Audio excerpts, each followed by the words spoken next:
We did tapered mug and we did a slab mug. So this time we're going to do a tripod mug. We're going to talk about handles again, and we're going to talk about cleaning up our rims. So I'm going to throw out a slab. For a tripod mug, you can make a slab mug on a cylinder and just don't put a bottom on it. And then you take it out, and you'll see what that looks like in a second. Or you can freehand it, and I'm going to freehand mine. So if I'm going to freehand mine, where did my wire tool go? There's a wire tool somewhere. Will someone show me? Thank you. Sorry. Here, I'll take this one. Okay. We cut clay like this, remember. You're going to pull towards our thumb, and that makes a fairly flat, fairly nice cut.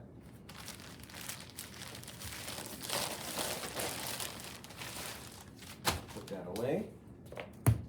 We'll throw this out into a slab. Second one down from the top. Keep going, up, up, up. Second one down from the top. There you go. Now, I'm going to use this diameter, or this length, to be my diameter, okay? You okay over there with the paintbrush? Getting the stuff off it. Oh, okay. And I'm going to make it just a little bit, let's not be hitting or sending chunks all over. You can just put it down for now. I'm going to make it just a little bit thicker. Okay? Now, I'm going to put my textures on, whatever those are.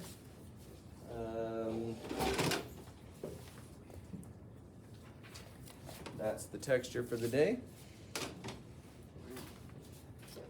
Really thought out, right? It's really thought out. Yeah. I've been thinking about that pattern for ages. Oh, I can tell. Okay, I'm going to cut a flat bottom, a tapered or cut inside,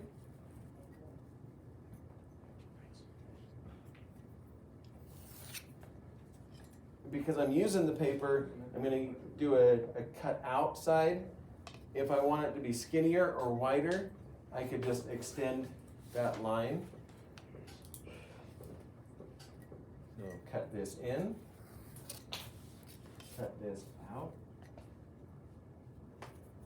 Now this is one of those things that as you are working and you're kind of thinking, what can I do, or what should I do, or I don't remember my taper, instead of just jumping right onto your piece, grab a piece of clay and think, okay, I know I need to cut in on one side.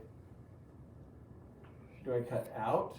And then you can wrap those around and see how they fit. Okay, so you can practice these things. Now I'm going to take this this paper, and just bring it down. Line it up straight on this edge here. And put my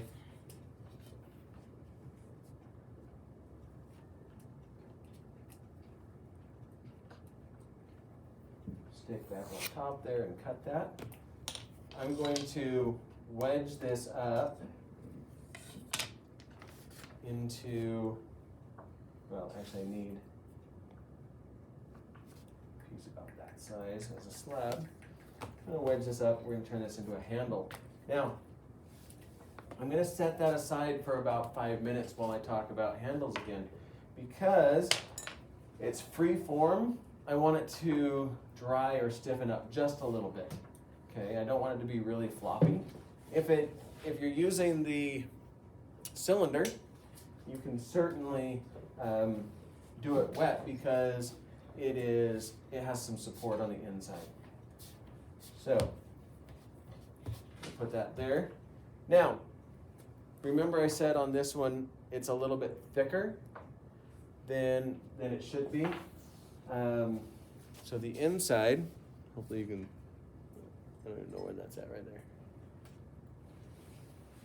So the rim should be comfortable to your mouth. And our mouth is a gasket. It's like, it seals over things. And the thicker this is, the harder it is to make a seal. So I'm going to come in. Let's see if I can't do this in here. And I'm going to use my fettling knife. And I'm going to trim about a third the way through. Okay, and that's starting to thin that out. And I'm going to come on the outside, trim about a third the way through. I don't want to go too thin.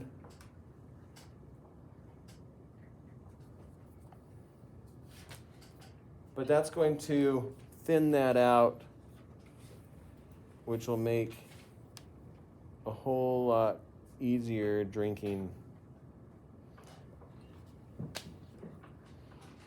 And if and when, oops, cut right through there. If and when you make a thick rim piece, this is something you can do to kind of clean that up. Okay, do you remember what it looked like before? See how much skinnier that is? And then from there, I'm going to come in with the sponge, squeeze it out,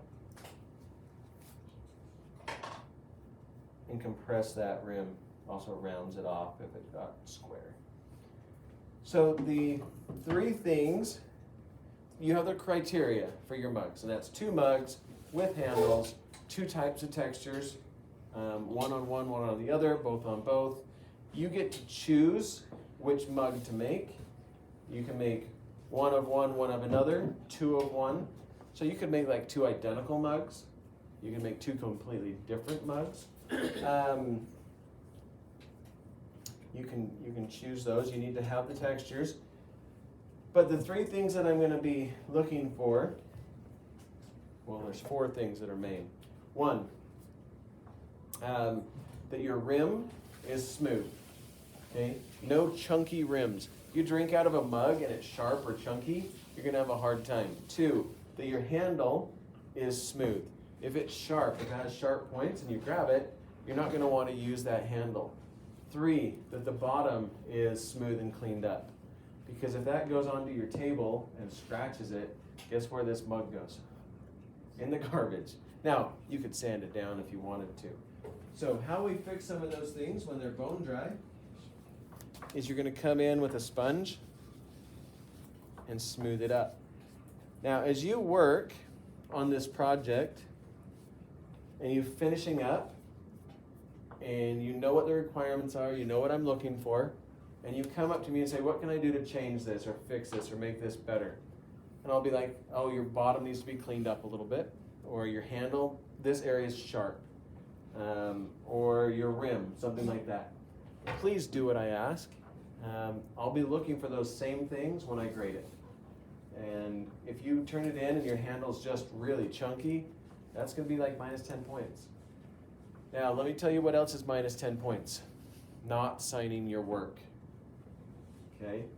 Now, as we do this, we're going to take them, we're going to put them in here. And a lot of our mugs, I mean, that's different, but a lot of them are going to look pretty similar. And if you don't sign it, I don't know where to go. So when I go and I pick up your piece, and there your grading sheet's right there, if I have to come in here and sign that for you, whatever your initials are, I'm going to drop 10 points off your score. Okay? You've got to remember to sign your piece. Because when they come up here, and there's 20, 30 mugs up here, just in your spot, but also in bigger spots, then it's harder to find our pieces. Now, if you look up here, right here, if you can't see that, that's fine. These are all the no signed pieces already for this last project. So if it's up there, I can't see your signature. So make sure that you are doing that. Okay. So do a handle. I'm gonna roll this out, and how thick am I rolling this out? Yeah, so one of my Expo or dry erase markers. And how many handles should you make? 4. 2 or 3 for each mug.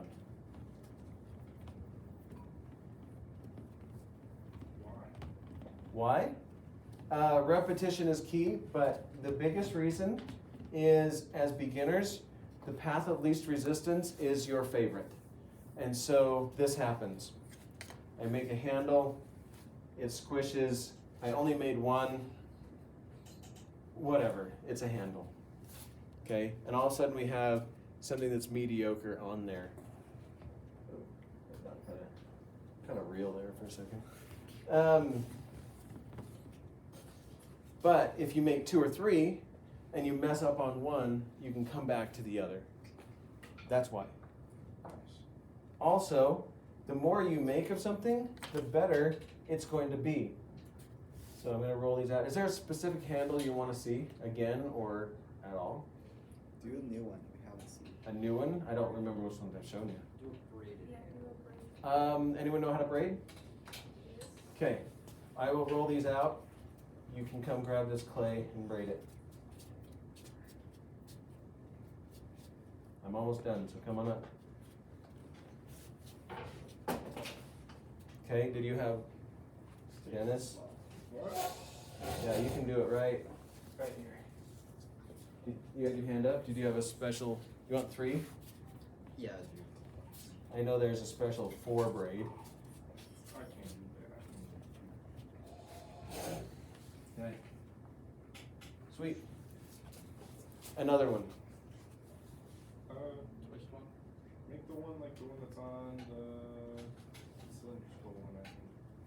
The twisted one? No, there was one that had like the lines. Oh no, it is a twisted one. I Cool. can't see I'll it. do both of these real quick. Let's see it from this So side. the twisted one,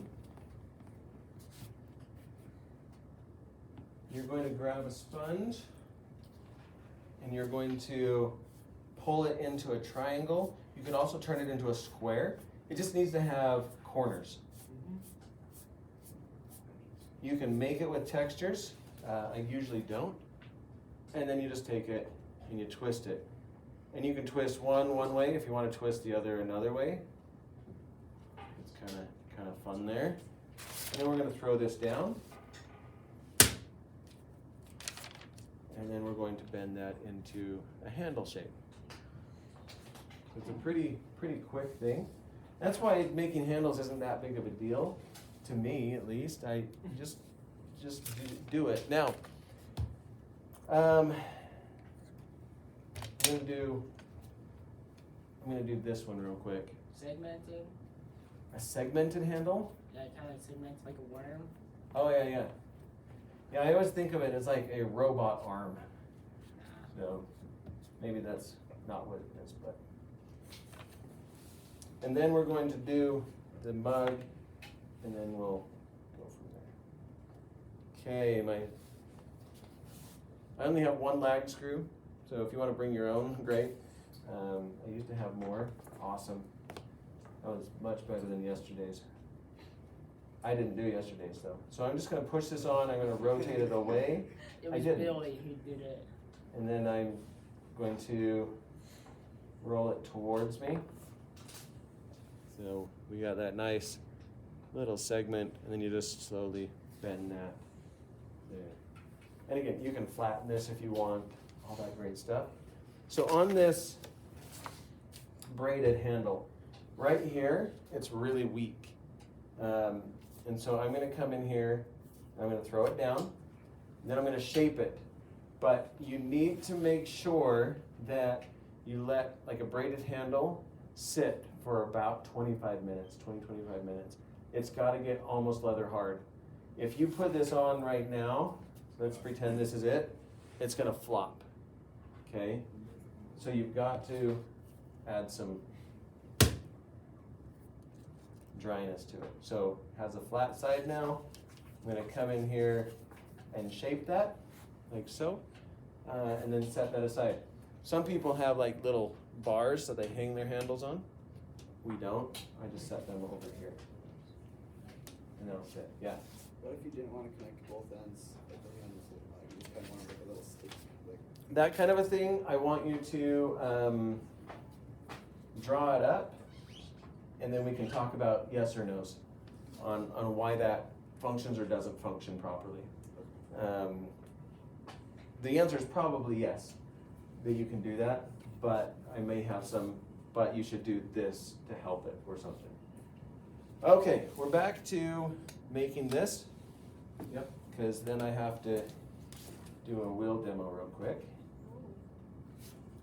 So wait, is everyone working on the mug at the same time? No, half of you will be on the mugs, half of you will be back on the wheels, relearning the Okay, so wheel. fine. Okay, so I scored it, I slipped it. And again, you can do this on a cylinder, or you can do it here. On a cylinder, you're gonna measure it out. This was just cut into a rectangle. So do we not wrap it around the cylinder? No, you don't have to wrap this around a cylinder. Let me explain a couple of differences. Doing it onto a cylinder just gives you support. And so as you're working, you're gonna feel more confident that the clay's not flopping and slumping. But there are some extra steps to get there. Doing it like this, you have to go a little bit thicker. And you're not gonna be able to do a really big one because it's gonna flop. You see how it's kind of flopping. And you gotta have your timing different. How long has that been sitting? Almost 10 minutes. If I had done it straight out of throwing it, hey.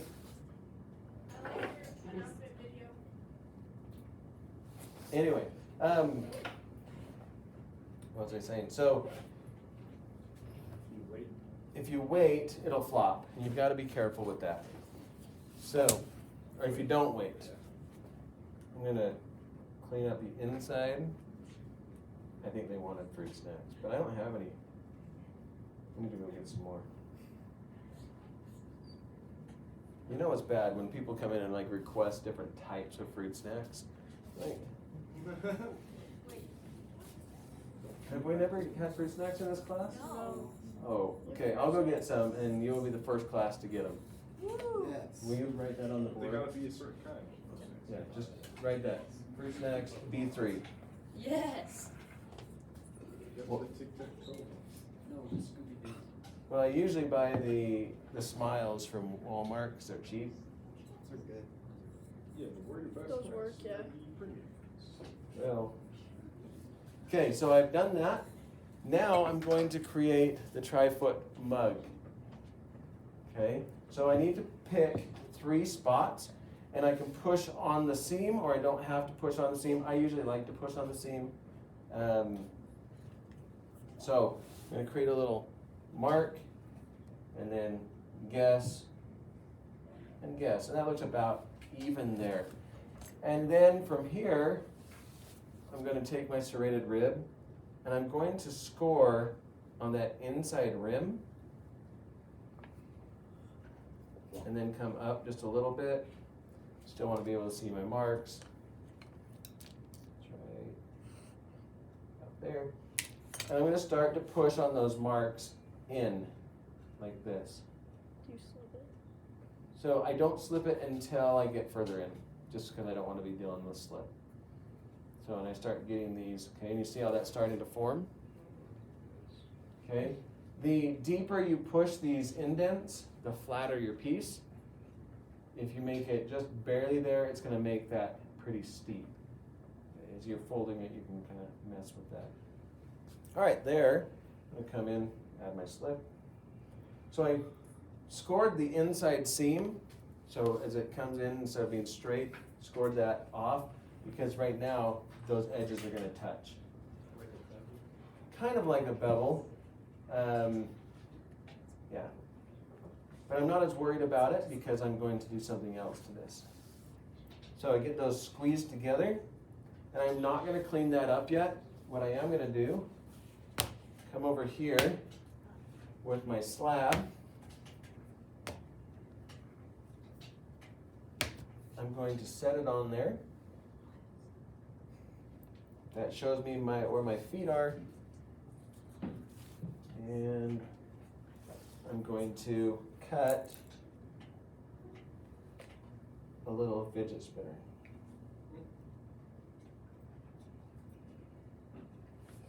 It doesn't have to be perfect, because we're just going to kind of bend it around. Close enough. That's a little off, but it's clay. So from there, I'm going to push that down and in. And then I'm going to blend it in. So I didn't score this. It's wet clay. On wet clay, it's also on the bottom. If you compress it really well, it'll stick. But if you don't come in and compress this, it'll pop off. So make sure you come in and compress it, or score and slip it.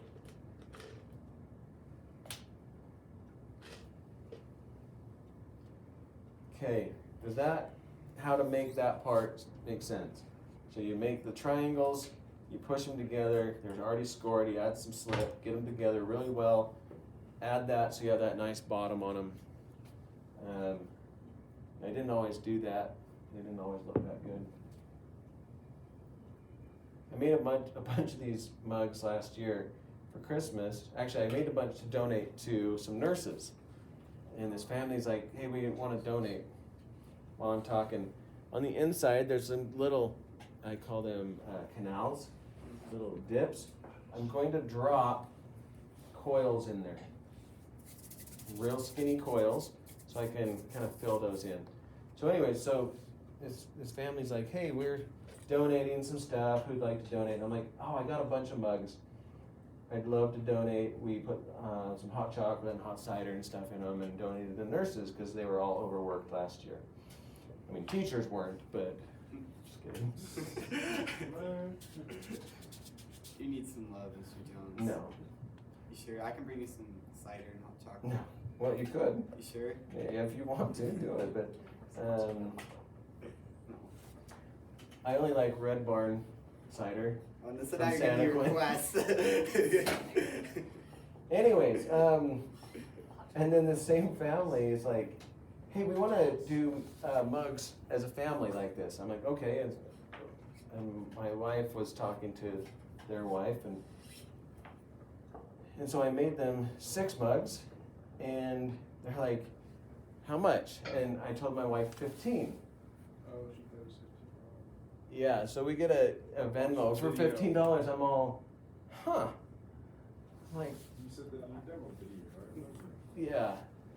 Because it's one of those interesting things where you go, how does your brain go 15 divided by 6? $2.50 for a mug? You can't even get one of those at Walmart. So, anyways, we ended up getting the money. That's awkward. Yeah, it was an awkward conversation. I'm like, no, I meant a piece. And then I said, and that's still cheap. So, they're still friends. We are still friends, sorry. My wife's going with his wife to England tomorrow, so. Pretty good friends. Okay, Get cheaper mugs. any questions here? Those of you who are doing mugs, at the end of the first day or on the second day, I will do another handle demo for you. But it's best if you have an idea of what you want to accomplish. Okay, don't have this elaborate scheme in mind and try to paint a picture with your words. Draw it out, print out a picture, something so that I can go, yeah, I can help you with that. It's kind of like braiding. I don't know how to braid, so I can point you in the right direction. I mean, I know what braiding is. Mine just never looks good. But there are things that I can help you with. So, any questions on mugs? Okay, we have 15 minutes. Head to the back, and I'm going to do a demo back there.